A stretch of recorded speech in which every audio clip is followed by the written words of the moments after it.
All my life, I've done only this one mistake. All my life, I've done only this one mistake.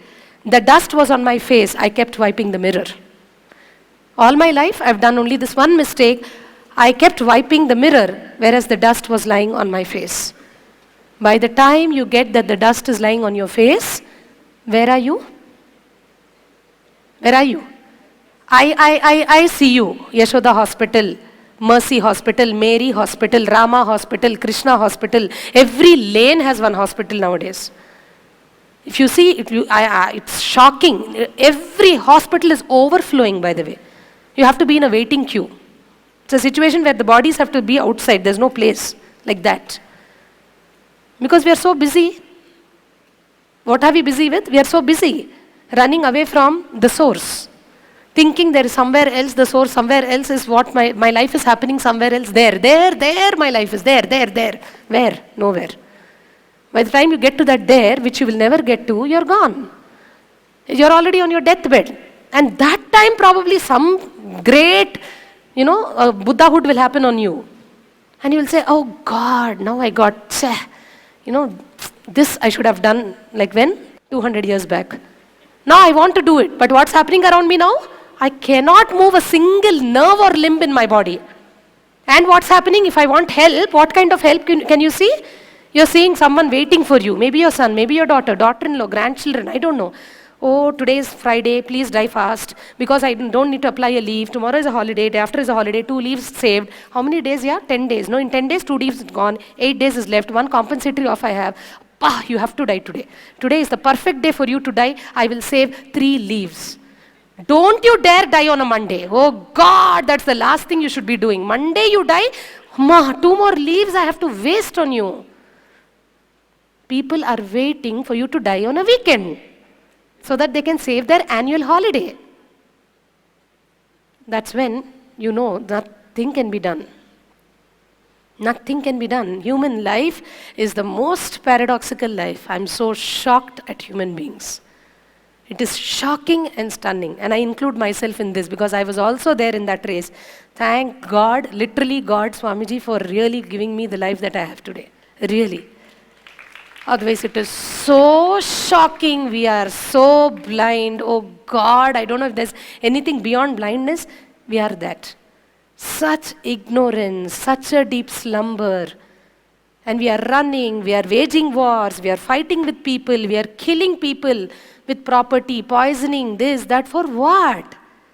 Beautifully what Shakespeare says, all life is a song, sung with full fist and fury by an idiot and a fool to signify what? Nothing. What happens to all of this?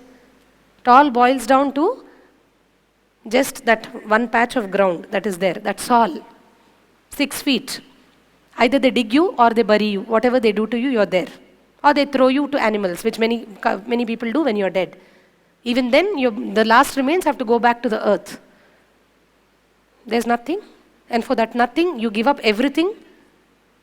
And you keep on fighting and dying and dying and dying. And you're long before dead before you're actually dead. See any story of the humanity, this is what you will see. Unless it's the story of realized people and people who follow realized people. You see any story, tell me which is different from this. Even the most famous to the most unfortunate beggars on the street, all are in the same level. All of them, there is no difference. Whether you own a Merc or whether you own a rickshaw on the street, doesn't matter. Doesn't matter till you do not get into the space which is the holistic completion that you innately are born with.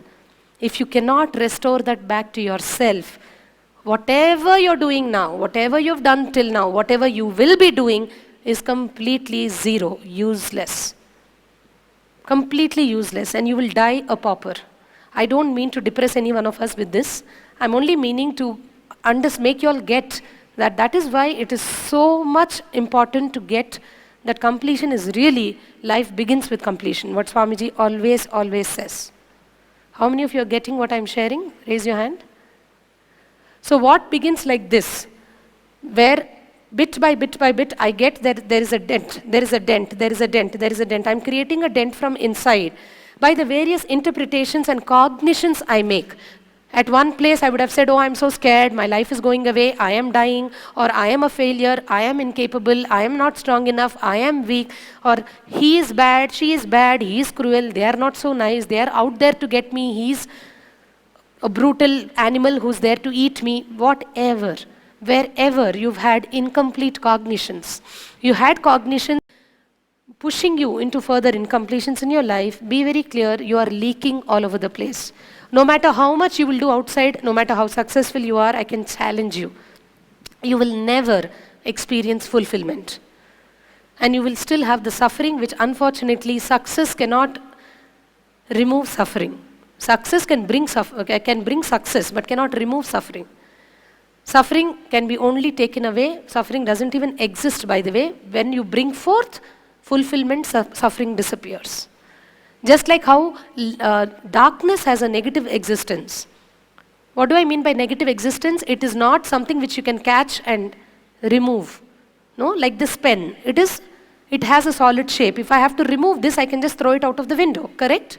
But if it is dark in this room, can I throw dark out of the window? Can I get a bag, pack up the darkness and throw it out of the window? How can I throw out darkness? By switching on the light. Suffering is also like that. It does not exist, but it impacts you. The only way you can switch it off, move it away, is by switching on the light, bringing in the light of completion into yourself. Are you guys getting this? So, the next step of completion that we are speaking about includes, let me again say, it doesn't exclude you, begins with you, where you will always first do the Swapurnatva Kriya. The Swapurnatva, your completion with the self, will be the first step always. And it will extend to other people as well now. Why? Because when I say the holes, when I created these holes, what did I do? I have posted one incomplete me outside of me somewhere. Are we getting this? We worked with Radhika when she got that situation with that hospital that day. A part of her was literally amputated and posted in that hospital. It's sitting there. Now she's incomplete with that aspect of her life. If you take your own life, when you probably first time fought with your brother or sister or mother, a part of you which had a hole got projected, posted there into that mother, brother, sister. And that you is still sitting inside them somewhere as an incomplete cognition. How many of you are getting this? So every time there is something that's coming incomplete for me, inside me it gets created and gets posted. A part of it is put out there in life. When I say in life, I mean all in different forms, in your mother, in your father, in various other things that is there in your life. Are you getting this? So what is the solution to this? Doing the Purnatva Kriya. First, it begins with Swapurnatva Kriya. What is Swapurnatva Kriya? Swa means self. Purnatva means completion. Self-completion process all of us know, correct? We've done this, no? In the program, sitting with the mirror, bringing up the situations inside the mirror, you know, the past situations which left you incomplete. And then doing what? Reliving it, and at a point where you know the cognition is hitting you, going and healing and completing with that little self that you were inside the mirror. That's pretty clear in our understanding. We have to practice it, to get that space. Along with Swapurnatva, from now onwards, you will also extend doing what we call as the Purnatva Kriya, which is the Kriya for completion. Are we getting this? So, as I was talking, as I was listening to this conversation first time I heard it, and as I got that how we make up our own stories about different things in our life.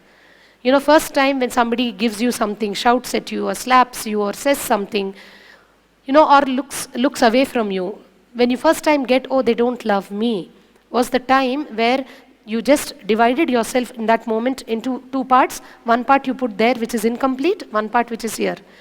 And the both parts never have met again into a complete union again. Are we getting this? And that incompletion is impacting whom? Me. Isn't it? It is like I am an incomplete circuit, so I am impacted because of that. So what we got to do with the Purnatva Kriya is go back to each place where we may have deposited the different, it's like, you know, fine pieces you have chopped yourself. Tuck, tuck, tuck, tuck, tuck, tuck, tuck. It's shredded. Each piece is sitting somewhere. and one chunk you hold inside you. Now that piece is incomplete, you are also incomplete, both, at both levels. So first you have to, inside you itself, lot of pieces are there which are like cut, different. Through Swapurnatva, you're kind of bringing them into one unit inside. Then with Purnatva, you will slowly start restoring back that incomplete use sitting out there and bringing them back home, making one unit again. When that is done, then we'll see what will happen. That's what is the end result of this process. Are we getting what I'm saying? So far, are you following what I'm saying? So for this, what do you need to do? You need to look at your my world and the world situations of your life, talk to people and share with them how your my world actually gave you who they are for you.